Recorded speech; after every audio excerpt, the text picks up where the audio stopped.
Salut à tous et bienvenue sur Santé Minute. Aujourd'hui, on va parler d'un sujet qui nous préoccupe tous. Comment obtenir ce fameux ventre plat? On voit partout des exercices d'abdos, des centaines de crunch, mais est-ce vraiment ça, la solution? Eh bien, préparez-vous, car je vais vous révéler la vérité que peu de gens osent dire. Le secret d'un ventre plat, ce n'est pas les abdos, c'est avant tout ce que vous mettez dans votre assiette. Oui, vous avez bien entendu. Les abdos se dessinent d'abord dans la cuisine, bien avant de se sculpter à la salle de sport. Vous pouvez faire tous les exercices du monde. Si votre alimentation n'est pas adaptée, vous n'obtiendrez jamais les résultats que vous espérez. Le muscle sera bien là, mais il restera caché sous une petite couche qui nous complexe tant. Alors, que faut-il vraiment manger pour dire adieu au ballonnement et bonjour au ventre plat? Premièrement, misez tout sur les fibres. Elles sont vos meilleurs alliés. Elles facilitent la digestion et procurent une sensation de satiété durable, ce qui vous évite de grignoter entre les repas. Pensez aux avocats, riches en bons gras et en fibres, aux légumes verts comme les épinards, le brocoli ou le chou cal. Intégrez aussi des légumineuses comme les lentilles et les pois chiches, mais avec modération au début pour habituer votre système digestif. Ces aliments vont nettoyer votre corps de l'intérieur et vous aider à vous sentir plus léger. Ensuite, parlons hydratation.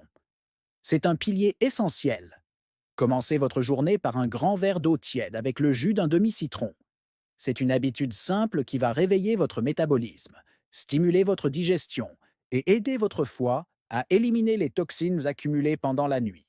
Et tout au long de la journée, continuez à bien vous hydrater. Pour varier les plaisirs, pensez aux tisanes détox. Une infusion de gingembre frais, par exemple, est excellente pour calmer les inflammations digestives. La menthe poivrée, quant à elle, est réputée pour soulager les ballonnements. C'est simple, naturel et incroyablement efficace. Maintenant, abordons le plus difficile, ce qu'il faut absolument éviter, ou du moins limiter, drastiquement. En tête de liste, le sucre raffiné. Il est partout, dans les sodas, les pâtisseries, les plats préparés. Il provoque des pics d'insuline et favorise le stockage des graisses, notamment au niveau de la sangle abdominale. Dites aussi au revoir au pain blanc, aux pâtes blanches et à tout ce qui est à base de farine raffinée.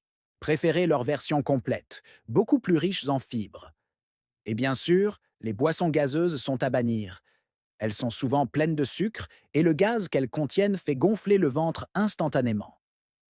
Et voici mon astuce santé minute pour vous. Prenez le temps de manger. Dans notre vie à 100 à l'heure, on a tendance à avaler nos repas. Erreur! Buvez lentement et surtout, mâchez bien chaque bouchée. La digestion commence dans la bouche. Une bonne mastication facilite le travail de votre estomac et de vos intestins, ce qui réduit considérablement les risques de ballonnement et de gaz. C'est un petit changement qui fait une énorme différence. En résumé, un ventre plat, ce n'est pas une formule magique. C'est une question d'équilibre, de discipline et de bonnes habitudes au quotidien. Mangez des fibres, hydratez-vous intelligemment et limitez ce qui vous fait du mal. C'est un mode de vie sain qui vous apportera bien plus qu'un simple bénéfice esthétique. Merci d'avoir regardé cette vidéo jusqu'au bout. Si ces conseils vous ont été utiles et que vous voulez découvrir d'autres astuces simples et naturelles pour prendre soin de vous, n'oubliez pas de liker la vidéo et de vous abonner à Santé Minute. On se retrouve très vite pour de nouveaux conseils. Prenez soin de vous.